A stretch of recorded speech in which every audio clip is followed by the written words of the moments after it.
भी सोसाइटी का जो आरक्षण जिसको जो रिजर्वेशन है वो वास्तव में रिप्रेजेंटेशन है। संख्या जितनी भारी उसकी सत्ता में हिस्सेदारी। ये मान्यवर कांसीराम साहब का ये जो नारा है ब्रिटिश हुकूमत का बनाया हुआ एक कानून है, वो आर द डिप्रेस क्लास। तो मिस्टर गेटे नाम के एक ऑफिसर हैं जो स्वाभिमानी आंदोलन बंगाल को इसलिए कहते हैं कि 1838 में मतुआ धर्म बनाया हरिचांद साहब ने, जिस जाति को चंडाल कहा ब्राह्मणों ने। नमस्कार, आप देख रहे हैं तीसरा पक्ष न्यूज नेटवर्क। आज हम मौजूद हैं पटना के अंबेडकर शोध संस्थान में, जो बिहार में दलित चेतना एवं बहुजनों का प्रमुख वैचारिक केंद्र है। अभी हमारे साथ मौजूद हैं डॉक्टर अमित पासवान, जो पटना विश्वविद्यालय में सहायक प्रोफेसर हैं और बिहार तथा देश के राजनीतिक एवं सामाजिक घटनाओं पर पैनी नज़र रखते हैं। आगे सुनिए बिहार में हुए कास्ट सर्वे रिपोर्ट के बाद आरक्षण एवं विभिन्न मुद्दों पर उनसे एक संक्षिप्त बातचीत। पहले सर अपना परिचय दे दीजिए। मेरा नाम डॉक्टर अमित कुमार है। लोग मुझे डॉक्टर अमित पासवान के नाम से जानते हैं। मैं पटना विश्वविद्यालय में ऑलरेडी असिस्टेंट प्रोफेसर हूँ। मैं बिहार का पहला संस्कृत विभाग पटना कॉलेज का हेड इंचार्ज रहने वाला गैर ब्राह्मण व्यक्ति रहा हूँ। ये मेरा छोटा सा परिचय है और मैं पूर्व में छात्र राजनीति से जुड़ा रहा। अभी मैं जो अनुसूचित जाति, जनजाति और अति पिछड़ी जो जातियां हैं उसके पिछड़ापन का मूल सामाजिक, सांस्कृतिक, साहित्यिक, आर्थिक, राजनीतिक क्या कारण रहा, इस पर चिंतन करता हूँ। इस पर बहुत सारे विचारधाराओं से जुड़ी हमारे पास मटेरियल्स हैं, जिस पर मैं अपने आने वाले नए जो यंगस्टर्स हैं हमारे समाज के, उनको मैं कन्विंस करके सोसाइटी में आगे बढ़ने का संदेश देने का मेरा मुख्य काम है। देखिए, आरक्षण वास्तव में ये आरक्षण जो है, जिसको रिजर्वेशंस जो बोला जाता है, वास्तव में इसका रियल नेम रिप्रेजेंटेशन है।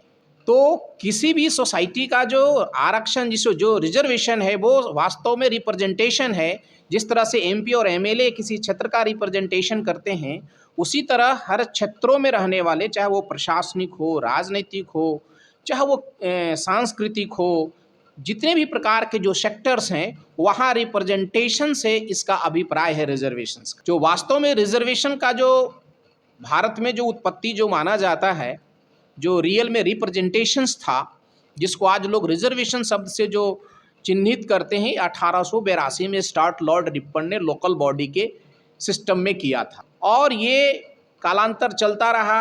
उसमें जो शेड्यूल कास्ट जो 1935 में जो जिसे शेड्यूल कास्ट कहा गया, इसकी गणना 1882 के हिस्सेदारी जो the proportional representation act Lord Ripon ने जो लागू किया, तो सवाल उठा कि किसकी संख्या, जो कांसीराम साहब का एक जो नारा है कि जिसकी संख्या जितनी भारी उसकी सत्ता में हिस्सेदारी। ये मान्यवर कांसीराम साहब का ये जो नारा है ब्रिटिश हुकूमत का बनाया हुआ एक कानून है जो 1882 में बनी थी, कि भारत में रहने वाले, खास करके बंगाल से ये कानून ढाका से पब्लिश हुआ था, बंगाल और असम ज्वाइंट हुआ करता था, वहाँ से इसकी स्थापना हुई और हर समाज को जो जो जनसंख्या उसके अनुपात में हिस्सेदारी देने की मांग उठी।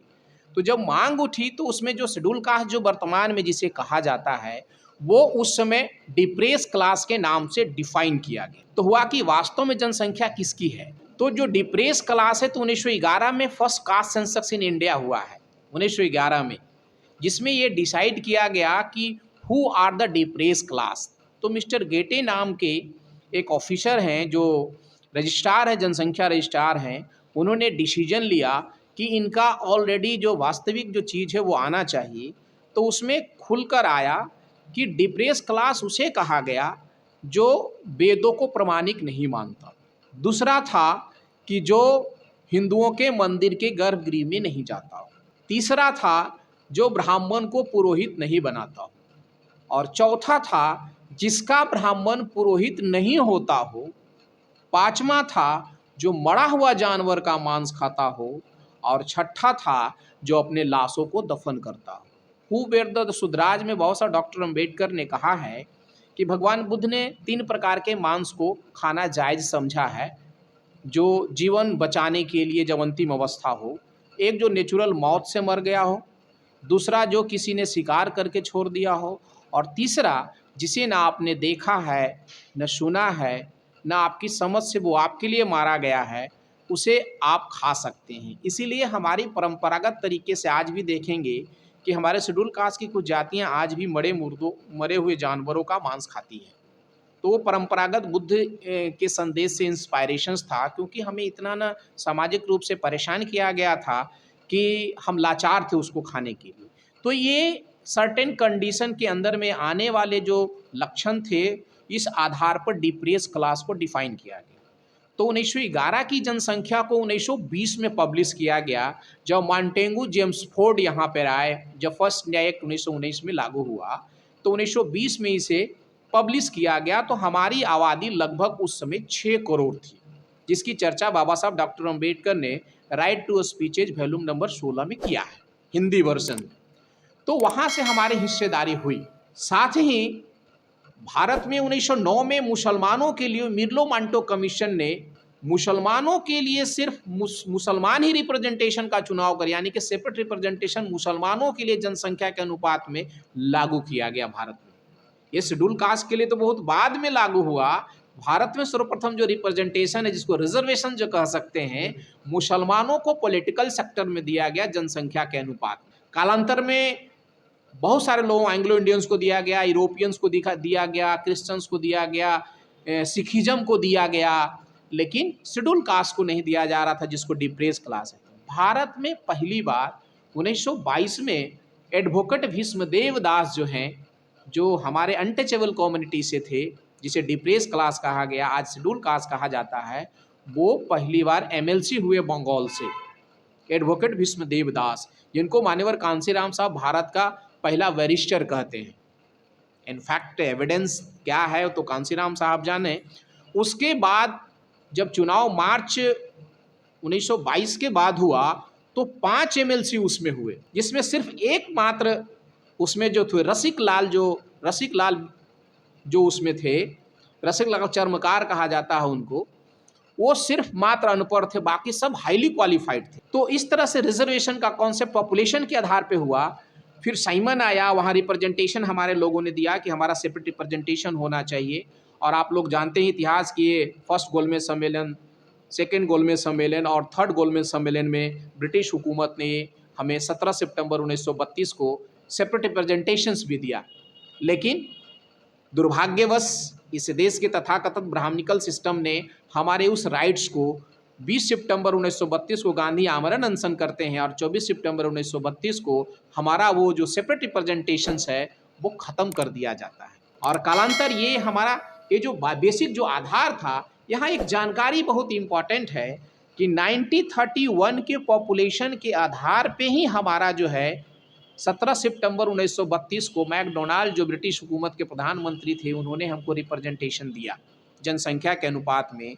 और 1931 में मेरी जनसंख्या लगभग फाइनली उसमें 6 करोड़ प्लस मानी जाती है, क्योंकि वो जो डेटा पेश किया गया उसमें बहुत सारे प्रांत के हमारी जनसंख्या को कोरिलेट नहीं किया गया। तो 6 करोड़ के हिसाब से हमारा वो रिप्रेजेंटेशन दिया गया।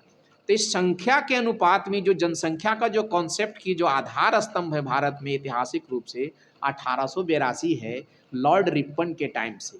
यही कालांतर बढ़ते हुए चला गया। 1935 इंडिया एक्ट के अंतर्गत में जब हमारे सेंट्रल गवर्नमेंट की नौकरियों में, हर प्रकार के लोकल बॉडी की नौकरियों में हमारे लिए प्रोविजंस किया गया, उस समय 8% समथिंग हमको रिजर्वेशंस दिया गया था। और एक सबसे बड़ी बात, उसी के आधार पर 11 अगस्त 1943 को जो शेड्यूल कास्ट, जो 1935 इंडिया एक्ट में हमको शेड्यूल कास्ट नाम दिया गया, पहले हमारा डिप्रेस क्लास नाम दिया गया था, जो लॉर्ड रिपन के टाइम में जो जनगणना हुई। तो 11 अगस्त 1943 को ब्रिटिश हुकूमत ने हमारे सरकारी नौकरियों में फॉर्म अप्लाई करने के लिए शेड्यूल कास्ट से कम पैसा और शेड्यूल कास्ट के लड़कों को एज में रिलैक्सेशन दिया गया। ये बहुत कम लोग जानते हैं, ये ब्रिटिश हुकूमत टाइम से ही हमारे लिए लागू हो गई थी। और अगर ब्रिटिशर्स भारत में नहीं होते, सुनकर लोगों को आश्चर्य होता कि ब्रिटिशर्स भारत में नहीं होते, तो शायद जो शेड्यूल कास्ट की जो पोजीशन है, जो कॉन्स्टिट्यूशनल जो अधिकार जो हैं, वो नहीं हो पाता। तो ये बैक हिस्ट्री है हमारा रिजर्वेशन का या रिप्रेजेंटेशंस का। सर, आप रिजर्वेशन और कास्ट सर्वे रिपोर्ट को दोनों को जोड़कर देखा जाए तो आप इसको किस रूप में देखिए? देखिए, रिजर्वेशंस का आधार जो कास्ट जो कास्ट सेंसस जो है, कास्ट सेंसस हमारा मूलाधार है। कास्ट सेंसस की वास्तविकता के आधार पे ही हमारा कॉन्स्टिट्यूशनल रिप्रेजेंटेशंस का मामला है। और इसका इतिहास 1882 से है। तो 1882 में जो प्रोपोर्शनल रिप्रेजेंटेशन एक्ट है उसी के आधार पे हमारा है कि जिसकी जनसंख्या जितनी होगी, तो not only the government sector, हम डाइवर्सिटी की बात कर रहे हैं, हमारा हर सेक्टर में हिस्सेदारी होना चाहिए, जो नहीं इस भारत देश में आज तक हो रहा है। हमारा ठेकेदारी सेक्टर में होना चाहिए, सांस्कृतिक क्षेत्रों में भी होना चाहिए, इकोनॉमिकल सेक्टर के बहुत सारे ऐसे ऐसे ब्रांचेज हैं वहाँ होना चाहिए। जैसे गवर्नमेंट ऑफ इंडिया का एक लॉ है कि कोई भी सरकारी सेक्टर में काम हो रहा हो, चाहे वो कोई ठेकेदार ही क्यों नहीं करा रहा हो, अगर वो 40 दिन से ज़्यादा अगर काम वहाँ होता है, गवर्नमेंट फंडिंग का अलाउ अगर वहाँ किया गया, डाइवर्सन किया गया है, तो उसमें एज पर रिजर्वेशन पॉलिसी आपको रिजर्वेशन लागू करना है, जिसको करता नहीं है। तो जनसंख्या के आधार पर हर सेक्टर में हमारी हिस्सेदारी होनी चाहिए, ये महत्वपूर्ण चीज़ है। और इसका नहीं होने का मूल कारण है कि हमारा जो फर्स्ट जनरेशन था, जैसे मैं आपको हिस्सेदारी की, पॉलिटिकल हिस्सेदारी की बात बताऊं आपको, कि भारत में 1937 में 1935 इंडिया एक्ट के अंतर्गत पहली बार चुनाव होता है, फर्स्ट टाइम इन इंडिया 1937। और 1937 के टाइम में बाबा साहब डॉक्टर अम्बेडकर की एक लेबर पार्टी थी, लेकिन बहुत कम लोग जानते हैं बाबू जगजीवन राम की all India depressed caste league करके एक पॉलिटिकल पार्टी थी, और बिहार के 16 सीटों में 15 सीटों में 14 सीटों बाबूजी ने जीता था। और एक और महान हमारे यहाँ महापुरुष पैदा लिए जिनका नाम था मंगू राम, उन्होंने पंजाब में बड़ा आंदोलन किया था, और 1937 में वहाँ 8 सीटें थी टोटल रिजर्व, और 8 का 8 टोटल रिजर्व कॉन्स्टिट्यूंसी वो उन्होंने जीता था। एक भी सीट कांग्रेस को नहीं मिला था, इतने बड़े दमदार नेता थे। उन्होंने रविदसिया संघ बनाया था वहां पे, जो आज भी वो कोई जाति नहीं होती, रविदसिया संघ हुआ करता था, जो बाद में रविदसिया धर्म का निर्माण हुआ, उसकी बुनियाद मंगू राम साहब ने रखी थी। तो ऐसे महापुरुषों को हमारे समाज के लोगों ने याद करना बंद कर दिया। रविदसिया धर्म संघ की जहाँ तक बात करें तो इसको ज़्यादातर पंजाब में इसका है सर, ये मंगू राम साहब भी पंजाब के ही थे।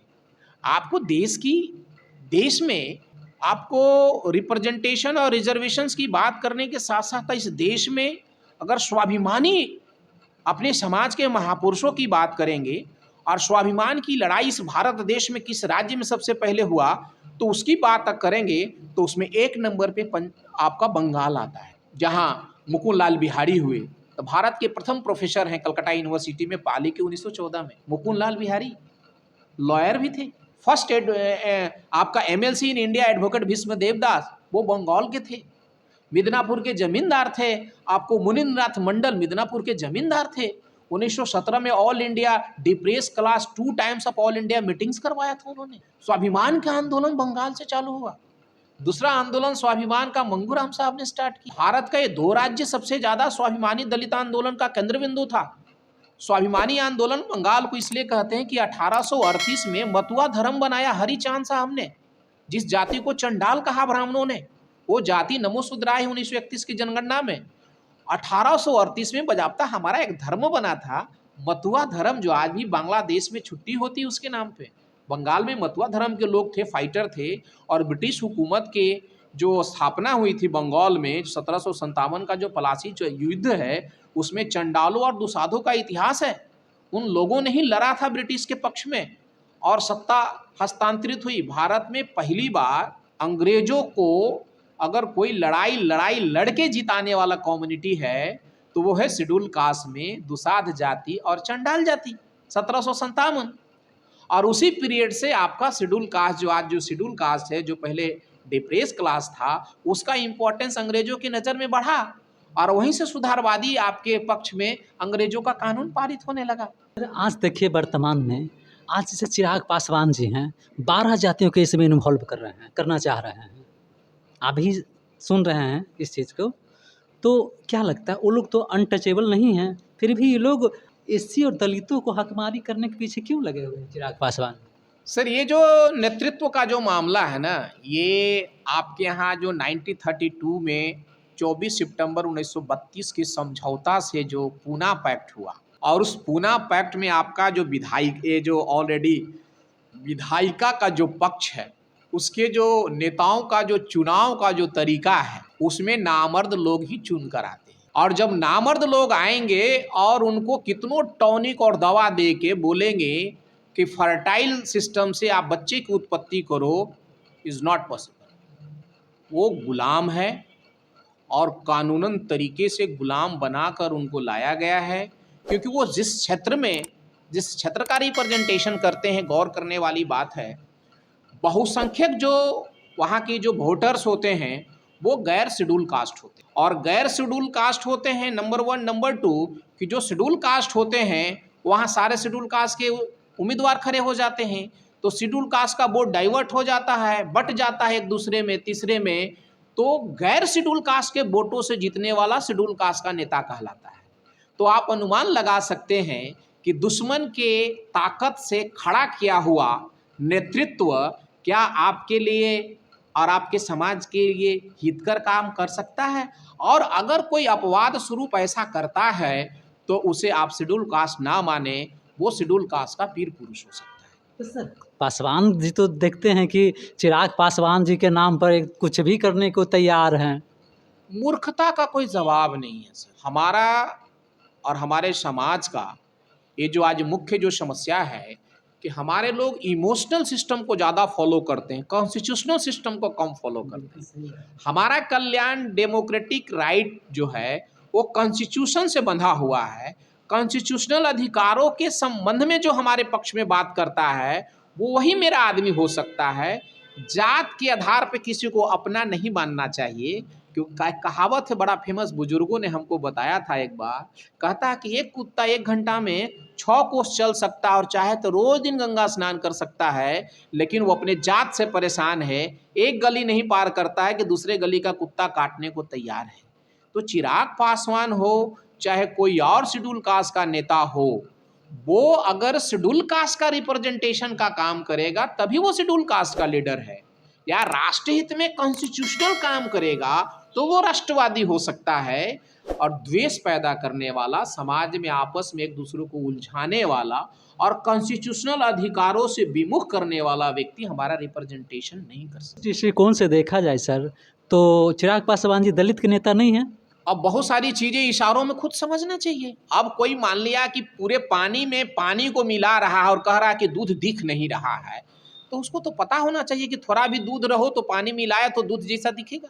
अब वो इससे तो लोगों को स्पष्ट पता करना चाहिए कि दृष्टांत है कि आपके पास जो संवैधानिक अधिकार है, अभी मामला था हमारा रिजर्वेशन में प्रमोशन को रोक दिया गया। आप शेड्यूल कास्ट के रिप्रेजेंटेटिव सीट से जीतते हैं, you are the representative personality in India, आपके फादर भी रिप्रेजेंटेशन का काम किया इस देश में, तो आपको इस इश्यूज पे अगर आप बात करते हैं कि एक संवैधानिक तरीके से सुप्रीम कोर्ट ने जब रिजर्वेशन में प्रमोशन पर अब तक ब्रेक लगा के रखा है, तो राज्य सरकार जो है सुप्रीम कोर्ट के आदेश की अवमानना करते हुए 17% शेड्यूल कास्ट का रिजर्वेशन में प्रमोशन को रोक के 83% को सबको दे रहा है, और ये कहता है कि सुप्रीम कोर्ट का जब ऑर्डर उसको इफेक्ट करेगा तो हम उसको विड्रॉ कर लेंगे। तो ये तो स्वाभिमान के साथ खिलवाड़ है कि भैया आप जब 83% पर भी सुप्रीम कोर्ट का ऑर्डर लागू है और 17% पर भी, तो 83 को क्यों दे रहे हैं आप, 17 को क्यों छोड़ रहे हैं? तो 17 को भी इंक्लूड कर देते, जब इफेक्ट होता तो उस पर भी पड़ता तो उसको भी विड्रॉ कर लेते, तो 83 को भी कर लेते। तो ये मूल जो लड़ाई है कॉन्स्टिट्यूशनल स्वाभिमानी आंदोलन की, हमारे जो समाज के सिर्फ जो हमारे जो लेजिस्लेटिव काउंसिल के जो लोग हैं या मेंबर ऑफ पार्लियामेंट है, सिर्फ इसके लिए जिम्मेदार नहीं है, मैं नहीं मानता। सर वर्तमान कास्ट सर्वे रिपोर्ट पर संक्षिप्त नहीं, उसके पहले मैं एक बात और आपको बताना चाहता हूँ कि राजनेताओं को हमारे समाज के लोग दोष देते हैं, ये मैं उतना जायज़ नहीं समझता हूँ। उसका एक सबसे बड़ा एक बड़े फिलोसोफर का कहना है कि राजनीति जो है वो समाज की दासी है, समाज राजनीति की दासी नहीं है।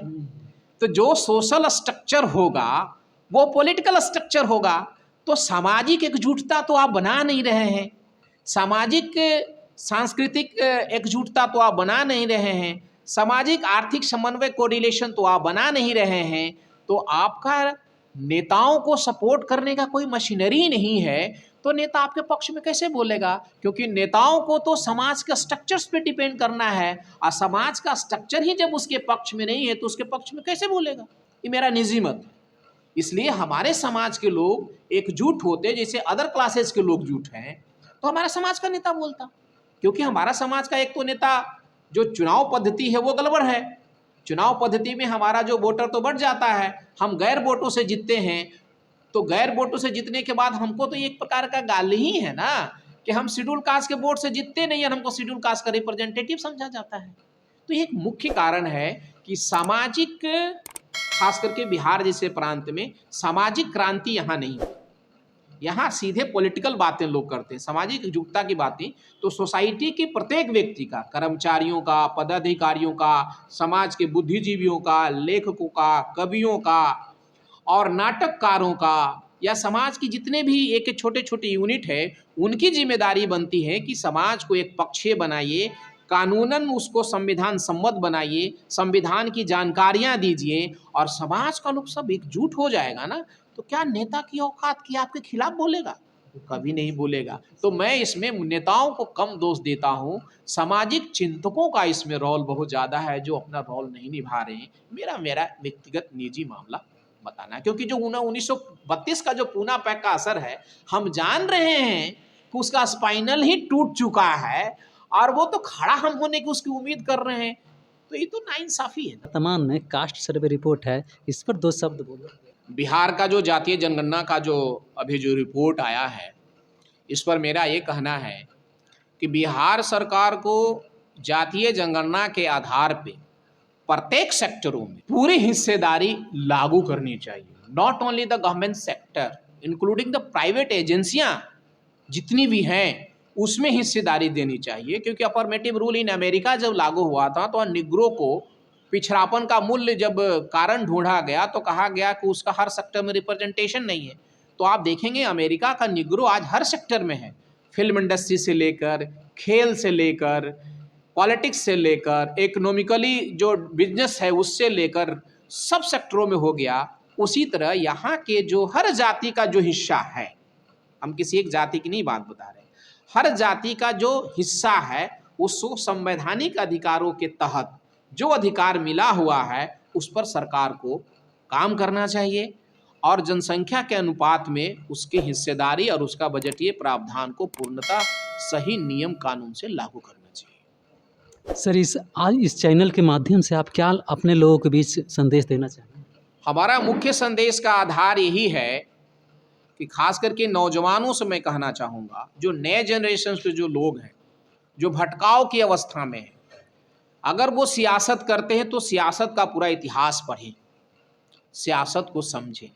अगर वो सामाजिक कार्य करता है तो सामाजिक आंदोलनकारी महापुरुषों के इतिहास को पढ़ें, उनको समझें और समय और परिस्थिति के अनुसार उसका समायोजन करके समाज को कैसे लाभ दिलाया जा सकता संवैधानिक तरीके से, उस पर विचार करें। मैं इस चैनल के माध्यम से महत्वपूर्ण बात ये कहना चाहता हूँ, और इमोशनल कम हो। जब संवैधानिक लड़ाई हो तो इमोशन कम, स्वाभिमानी आंदोलन संविधान के मूल आधार को लेकर करना चाहिए। किसी व्यक्ति के प्रभाव में नहीं आना चाहिए, किसी व्यक्ति विशेष का प्रशंसक नहीं होना चाहिए, क्योंकि बाबा साहब ने कहा ना, व्यक्ति विशेष का प्रशंसक और व्यक्ति विशेष का पूजा नहीं करना चाहिए, एक व्यक्ति के आधार पर किसी चीज़ को नहीं टिकाना चाहिए।